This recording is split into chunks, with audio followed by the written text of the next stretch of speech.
तो यार वीडियो में पढ़ने से पहले मैं एक बार कहना चाहूंगा दिलों की गहराइयों से यार, अगर आप लोग सपोर्ट करना चाहते हो तो नीचे डिस्क्रिप्शन में और कमेंट सेक्शन में मैंने सेकेंडरी चैनल का लिंक पिन कर रखा है। तो यार जाके उसे एक बार जरूर सब्सक्राइब कीजिएगा और यार एम करते हैं इस वीडियो पे 250 लाइक टारगेट।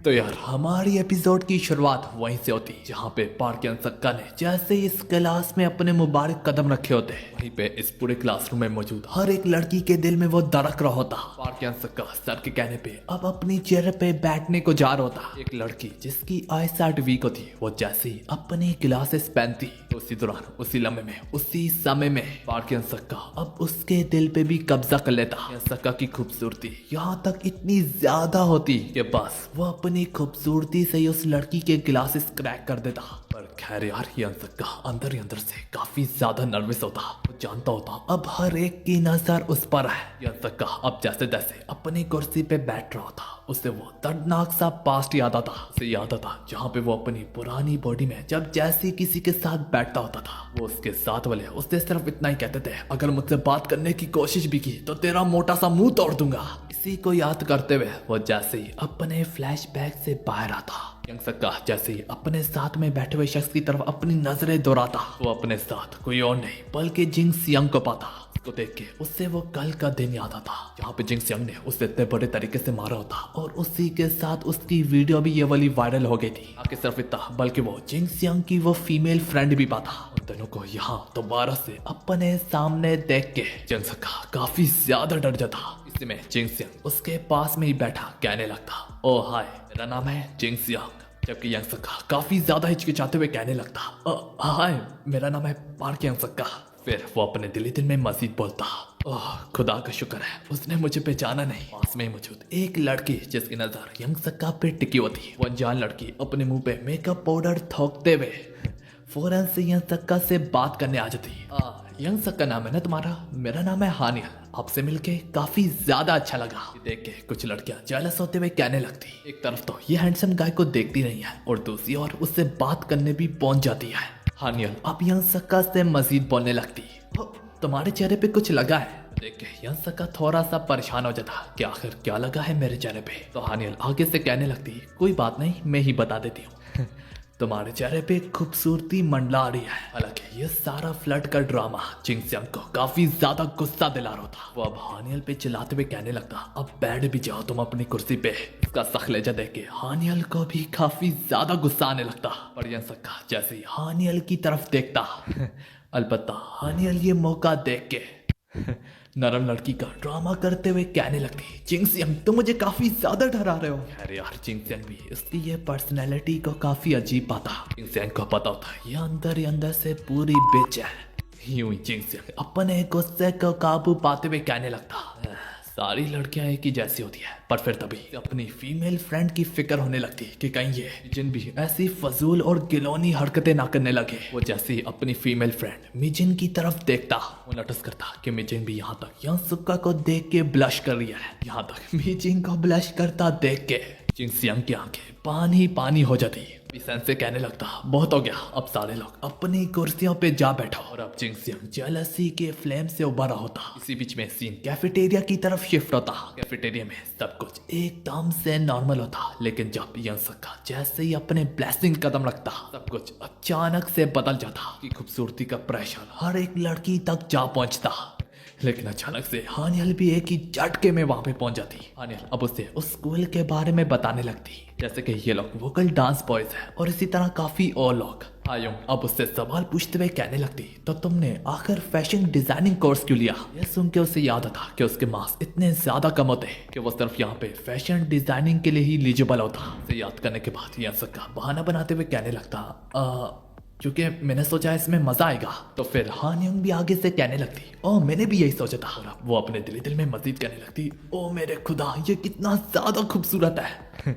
हानियल किसी एक लड़की को भी अपने सिवा उसके आसपास मंडलाने भी ना दे रही होती। सबके बाद एक बार फिर से सीन क्लासरूम की तरफ शिफ्ट होता। वहाँ पे यंग सक्का काफी ज्यादा थका होता और उससे नींद आ रही होती। सक्का नींद की हालत में दिल में कहने लगता, ओह शिट लगता है कल मैंने कुछ ज्यादा ही हद पार कर डाली। इसके बाद हमें एक छोटा सा फ्लैशबैक दिखाई देता।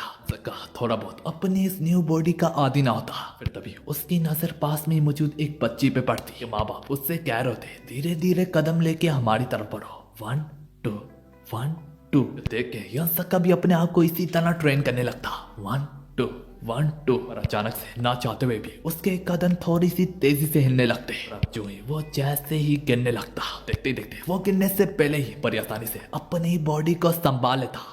जिस तरीके से उसने अपने आप को गिरने से बचाया होता, वो ये देख के खुद भी काफी ज्यादा हैरान होता। अब वो खुद से कहने लगता ये बॉडी कितनी ज्यादा हल्की है। जैसा का अब थोड़े अच्छे तरीके से अपनी बॉडी को कंट्रोल कर पा रहा होता। का अपनी पुरानी बॉडी में थोड़ी देर तक भी भाग नहीं सकता होता। और ये बॉडी उसके लिए किसी गोल्ड से कम ना होती, किसी डायमंड से कम ना होती। वो इस बॉडी में भागने के अलावा भी बहुत कुछ कर पा रहा होता। काफी देर तक भागता रहता, यहाँ तक सुबह से कब शाम हो जाती वो भी इससे पता न चलता। क्लास में उसने ये सारी थकावट और थकन अब महसूस हो रही है। ना थका होता कि अब वो अचानक से सो जाता और उससे पता भी न चलता। अगले ही लम्हे में यंग सका जैसे ही अपनी आंख खोलता, वो अपने आप को अपने पुराने जिस्म में पाता।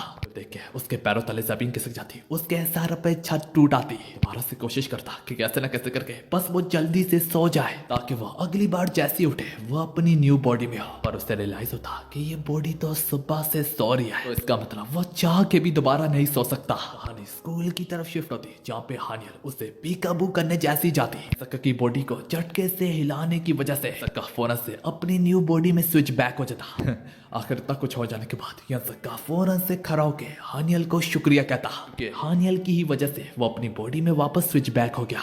तो हाँ यार, अब देखते ही देखते पूरा का पूरा दिन गुजर जाता। सक्का रात के वक्त अपनी पुरानी बॉडी में शिफ्ट बैक हो गया होता, ताकि उसकी नई बॉडी सो सके। सक्का अपनी एक बॉडी में स्कूल जाता है और अपनी दूसरी बॉडी में कन्वीनियंस स्टोर में पार्ट टाइम जॉब करने लगा है। जब शॉप का मालिक कल लौट के वापस जा रहा होता, जाते जाते यह सक्का से कहने लगता, ओए ओए, क्या तुम नाइट शिफ्ट अकेले ही अपने आप को पूरी रात में संभाल पाओगे? सक्का इसके जवाब में कहने लगता, फिक्र मत करिए, मैं पूरा दिन सोया रहा। दरअसल शुरू में तो यह सक्का अपनी न्यू बॉडी के साथ स्टोर में पार्ट टाइम जॉब के सिलसिले के लिए आया होता। यहाँ तक शॉप का मालिक भी यन सक्का को काफी ज्यादा खूबसूरत पाता। वो दिल ही दिल में सोचने लगता, इसके होते हुए तो यहाँ पे तो लड़कियों की लाइन लग जाएगी।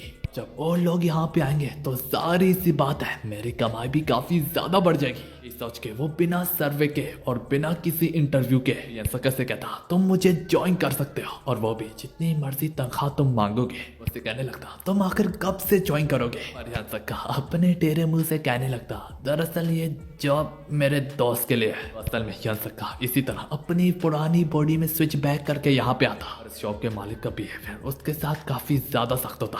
कैसे ना कैसे करके बड़ी मुश्किलों से उसे जॉब मिल ही गई होती। इसी तरह नाइट शिफ्ट का टाइम हो जाता और उसका मालिक शॉप छोड़ के चला जाता। उधर ही दूसरी ओर यन सक्का अपनी बॉडी के बारे में सोच रहा था कि अभी तक मुझे कितनी मालूमात है। ये कहते हुए ये सब कुछ डायरी में लिख रहा होता। जैसे ही सोता हूँ तो उधर ही मैं अपनी दूसरी बॉडी में स्विच हो जाता हूँ। और स्विच होने का दूसरा तरीका यह है, अगर कोई भी या फिर मैं अपनी दूसरी बॉडी को जगाने की कोशिश करूँ तो मैं उसमें स्विच बैक हो जाता हूँ। सबको नोट करने के बाद यन सक्का अपनी इस मोटी बॉडी को भूखा पाता। यन सक्का ने थोड़ी देर पहले अपनी दूसरी बॉडी को खिलाया होता। इसका मतलब कि दोनों बॉडी पे खर्चा अलग अलग होगा। तो हाँ यार, अब थोड़ी ही देर में यन सक्का के न्यू फैशन डिजाइनर के क्लास मेंबर सीधा इसी शॉप में यहाँ पे पहुंच जाते हैं। और वो अब यन सक्का से कहने लगते हैं कि हमें सिगरेट चाहिए है। पर यन सक्का उन्हें आगे से कहता, इससे पहले अपनी आईडी दिखाओ। इसी में उसका क्लासमेट किसी और की आईडी दिखाते हुए कहने लगता, मैंने थोड़ा सा वजन गेन किया है। यन सक्का समझ जाता और यही वजह से वो उससे कहने लगता, माफ करना पर मैं तुम्हें नहीं दे सकता। इसी बीच में इसी कन्वीनियंस स्टोर में जिंग सियांग भी आके कहने लगता, ओए अगर आईडी काम नहीं करी तो कहीं और पे चलते हैं। कि अब उसकी नजर सीधा अब यन सक्का पे पड़ती। जिंग उसे देख के ही समझ जाता कि ये वही है जिसकी मैंने काफी ज्यादा तोड़ी चाड़ी थी। जिंग अब काफी ज्यादा सामान उठा के सीधा यन सक्का के पास आके कहने लगता, अगर ये तुम्हारे लिए ज्यादा मुश्किल ना हो तो तुम इससे अपनी पॉकेट से पे करोगे। तुम्हें तो पता है हमारे बीच में काफी खिलाफत है, तो उसे खत्म करने के लिए तुम्हें पे करना पड़ेगा। जिंग की नजर अब जैसे उसके बैच पे पड़ती तो वो नोटिस करता कि इसका नाम भी पार्क यन सक्का है। देख के उससे वो लम्हा याद आता कि जिस दौरान उसकी क्रश मीजिन हमारे स्कूल में इसी नाम के एक हैंडसम शख्स पे मर मिठी है। उसे को याद करते हुए वो कहने लगता, तो तुम्हारा नाम भी पार्क यन सक्का है? हाँ, तुम तो उसके करीब भी नहीं पहुंचते, लेकिन हाँ तुम दोनों में एक चीज कॉमन है, वो जो कि मीजिन पे लाइन मारना। इसी के बारे में सोचते हुए वो एक बार फिर से मारे बेचारे गोबुलो यानसक्का पे टूट पड़ता। पंच इतना दमदार होता कि यानसक्का एक ही पंच से जमीन पे गिर जाता। यहाँ पे भी आके ये सब कुछ खत्म ना होता। यंग अब उसके ऊपर बैठ के इसी तरह या फिर उससे भी कई गुना ज्यादा खतरनाक पंचेस की बारिश कर देता। इस सब के बाद वो यानसक्का को नंगा करके उसकी तस्वीर खींचते और अब उससे ब्लैकमेल करते हुए कहने लगते, हम तो यहाँ से जा रहे हैं, लेकिन अगर तुमने पुलिस को बताने की कोशिश भी की तो तुम्हारी ये तस्वीर भी हम वायरल कर देंगे। उनके जाने के बाद यानसक्का एक बार फिर से पूरे तरीके से टूट जाता। वो अपने घुटनों पे बैठ जाता और उससे एक बार फिर से अपने उन्हें पुरानी पुलिस की याद आने लगती और ये काफी होता उसके जख्मों पे नमक छिड़कने के लिए। इन सब के बाद उसकी खरीद मालूम करने के लिए उसकी अम्मी की कॉल आती। यानसक्का अंदर अंदर से टूटा हुआ सिर्फ थोड़ी देर अपनी अम्मी से बात करता। यानसक्का उससे कहता है अभी वो फिलहाल बिजी है। अब उसकी मदर जो ही बात कर रही होती है कि अचानक से एक शख्स आता। आते ही उसकी अम्मी फौरन से कॉल काट देती। यहाँ पे हमें पता चलता उसकी अम्मी काफी ज्यादा मेहनत कर रही होती। वो यहाँ तक रातों को रद्दी जमा करके बेचती होती ताकि वो अपने बेटे का नया घर का रेंट और उसके स्कूल के खर्चे पूरे कर पाए। इसके ठीक अगले दिन यानसक्का जैसे ही अपनी क्लास में एंटर करता, हानियन यानसक्का के पास आके कहने लगती, ओए ओए जल्दी यहाँ पे आओ, जिनसियन हमें कुछ मजेदार सा दिखा रहा है। तो यानसक्का को पता चलता ये सारे लोग उसकी पुरानी बॉडी की नंगी पिक्चर पे ही हंस रहे हैं। सारे लोग उसका मजाक उड़ाते हुए कह रहे होते हैं जिनसियन ने उससे बहुत बुरे तरीके से पीटा। यहाँ तक तो जिनसियन ने उस पे मुक्कों की बारिश कर डाली। उसके पंचेस इतने ज्यादा फास्ट थे हमें उसके पंचेस तक नहीं दिख रहे थे। की बातों से हमें ये भी मालूम पड़ता कि जिनसियन दरअसल एक बॉक्सर है। ना कि सिर्फ इतना बल्कि वो लोग उसकी मदर का भी मजाक उड़ाने लगते हैं। जरूर जिस तरह से वो सुअर है बेशक उसकी अम्मी भी ऐसी होगी। और हाँ शायद जितना बुरा हमने उसका हाल किया है वो जरूर अपनी मदर को लाएगा। लेकिन जब वो लाएगा हम उसकी मदर का भी यही हाल करेंगे। हालांकि उन्हें क्या मालूम जिस शख्स की वो बात कर रहे हैं वो शख्स उनके सामने खड़ा है। यानसक्का ये सारी की सारी बातें सुन रहा था और उससे अपनी मदर की याद आने लगती। यानसक्का उनकी और बातें ना सुन पाता। यानसक्का उनकी बात को काटते हुए कहने लगता, ओए तुम्हें ऐसा नहीं बोलना चाहिए था। एटलीस्ट तुम उसकी मदर को तो बीच में मत घसीटो। पूरी क्लास की नजर इन्हीं पे टिकी हुई होती। सिंह अब उसकी तरफ देख रहा था कि तभी उसका ध्यान अपने क्रश मिजिन पे पड़ता कि मिजिन की भी नजर यानसक्का पे ठहरी हुई है। देख के जिंगसियंग फौरन से गुस्से से खड़ा होता। उससे ये बात बर्दाश्त न हो रही होती। जिंगसियंग अब उससे कहने लगता, तो वाकई में तुम बड़ी बड़ी बातें कर लेते हो। थोड़ी देर में ये बात आग की तरह गर्दिश करती पूरे स्कूल में। कह सकते हो कि स्कूल का हर एक शख्स जिंगसियंग और यानसक्का की फाइट देखने के लिए पहुंच जाता। मिजिन यहाँ पे जिंगसियंग को रोकने की कोशिश करती और वो रियलाइज करता कि वो अभी भी यानसक्का की तरफदारी कर रही है। इसी वजह से जिंगसियंग जैसे यानसक्का पे टूटने को जा रहा था, लेकिन एनी मौके पे इनका एक क्लासमेट आके जिंगसियंग का हाथ पकड़ लेता और इसका नाम हंग जोयल होता। और इस सब के बावजूद भी जिंगसियंग अपना हाथ छुड़वा के एक बार फिर से यानसक्का पे टूट पड़ता। जिंगसियंग जैसे ही उस पे पंच से वार कर रहा होता फिर तभी यानसक्का का वो लम्हा याद आता जिस वक्त जिंगसियंग के दोस्त आपस में बातें कर रहे होते कि जिंगसियंग का पंच इतना ज्यादा तेज था कि हमें उसका पंच तक नहीं दिख रहा था। और इसी मौके में इसी को याद करते हुए यानसक्का अपने दिल ही दिल में कहने लगता,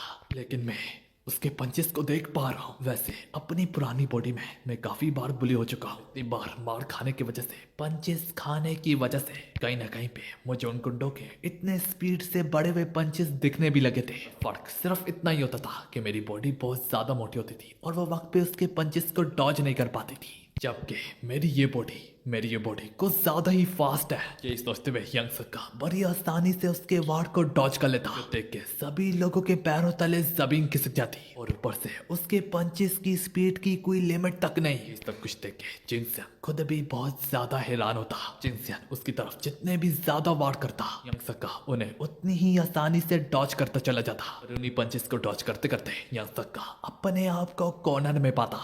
अब जिंगसियंग जैसे यानसक्का का काम तमाम करने को जा रहा होता, यानी मौके पे यानसक्का पैनिक करते हुए अपने हाथ को अपनी मुंह की तरफ ले जाता।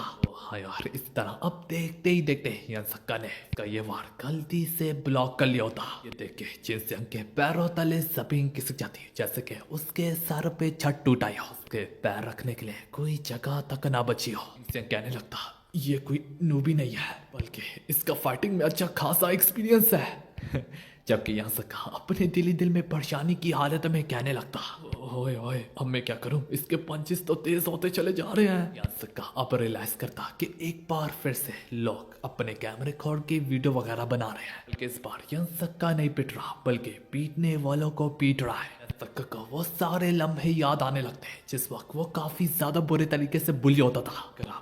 मगर अब वक्त आ चुका है अपना बदला लेने का। सका एक बार फिर से जिंगसियांग के पंच को डॉज करते हुए पर सका उस पर अपने पंच से वार करता और जिस तरीके से उसने वार किया होता कि सिर्फ एक ही पंच से जिंगसियांग अपने घुटनों पे बैठ जाता, तो यहाँ तक हिलने के भी लायक ना होता।